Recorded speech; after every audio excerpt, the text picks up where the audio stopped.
Alright, so another little project from Divertrack. This was an open cabinet. It was really rough inside. We remica'd the interior of it. Put a shelf in with some dovetails, and we made a dovetail drawer.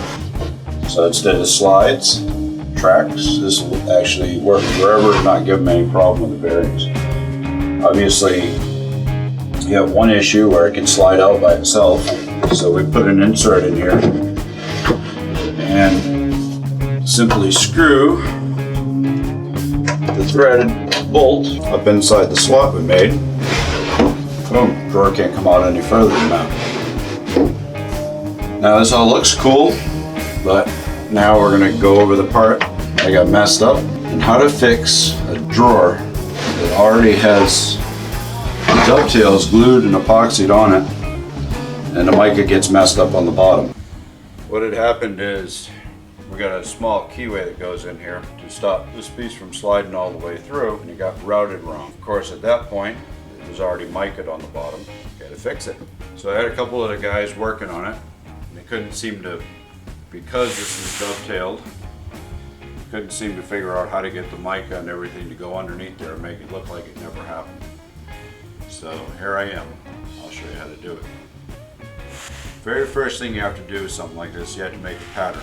Now, if you'll notice, the pattern slides in there just like you want the finished piece of mica to go in. So I have a stop where the pieces stop. Everything's nice and tight. Basically what I did, real simple. Get the center piece to fit in between the dovetails. Perfect. Put an outside piece on, an outside piece on, and then put your little sample pieces in here on the end to show where you want the piece cut to. Then glue all of those pieces together. So I had some 3/4 stock. I super glued my mica down. No problem. Fits just like it's supposed to. That's what I need to make. Once that was done, you can see this is where I need to cut it on. These are my cut lines. Okay, and how I ended up with that, simply by transferring with the sharp pencil, just like that. Put some weights on it, hold it down in place, transfer it. What I did was I took a piece of 3/8 light ply and put some double-sided tape on it. 3 little strips. I'm going to use this as my scrap piece to route my slots out. Now truly the only important parts about this, because you can route the whole outside in, is this forward edge and these slots.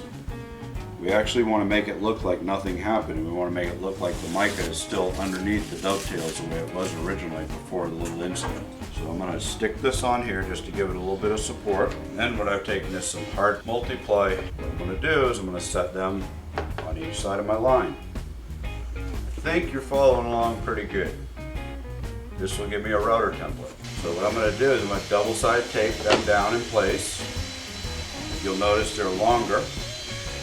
So I'm going to go ahead and screw them down on each end, just to give it a little extra strength. Peel our paper off the double-sided tape.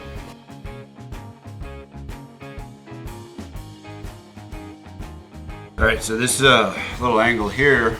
This is on the 45, so I made a little block to go in between, which my router is going to hit on. And remember, the bearing is not going to go all the way into the corner, so this piece didn't have to be that tight. It just has to stop on it. Okay, what I did underneath there is I put a little piece of mica in there because it floats off the end. I need one more little piece for over here. I'm going to double-side that in because I have enough mica there to double-side that on nice and tight. That on the line, and again, because the bearing's going to hit over here, it doesn't need to be tight. That's it. We just need a square stop block for that end. Now I'll have to file the corners out afterwards. Okay, now we got our jig made. I'm just going to set the router up, a small pattern bit. Just go in deep enough just to cut the mica and a little bit of the plywood, not a whole lot. This will be ready to glue on. Alright, so what we have is the router bit set up. It's just a small template bit. Bearing's going to ride on our guide, and it's just going to cut down in. So we're all set up with that. We just got to mill it now.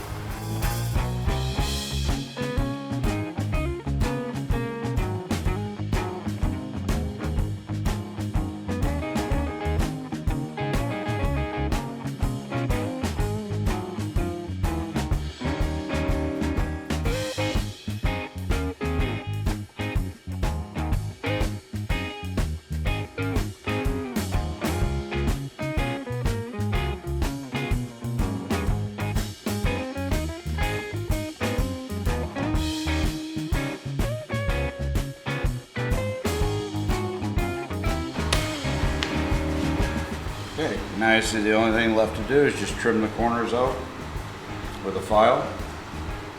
And that piece will slide right in just perfect.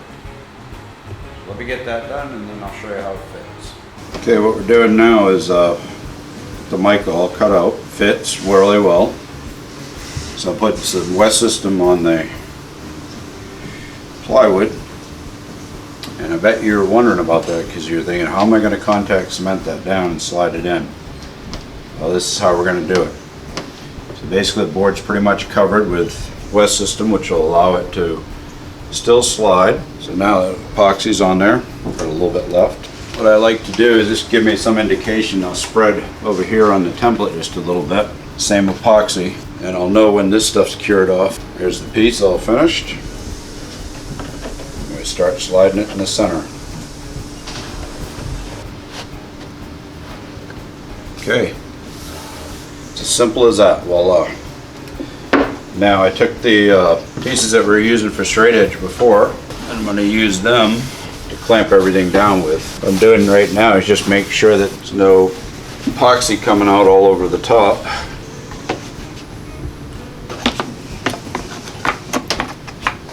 The little weight's already set up.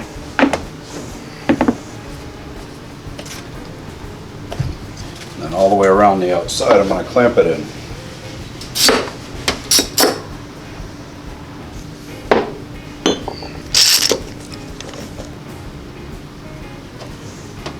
That's really all there is to it. Just wait for it to dry now. Come out just perfect. So you can see I have the mica back on it. But the process that I'm going to do right now is what caused us to have to replace the mica because it was done so poorly. This is really simple.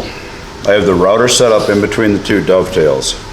Okay. I have a mark where the slot goes into the bottom of the piece. Because it's slightly offset at center of the shelf, but it's real easy. One strip gets double-sided tape down to one side of the dovetail. The other side, a little thicker strip gets taped down. You got your plunger router in there. Simply slide it back and forth. And then I double-sided tape a piece of mica that'll hit the bottom of the router base. So to set this whole thing up took me like 10 minutes. Lay everything out, get the router set up, vacuum hooked up and everything. But messing the bottom of this up took a lot more time to repair. Probably everybody out there knows how to do this without messing it up, but I'm going to show you.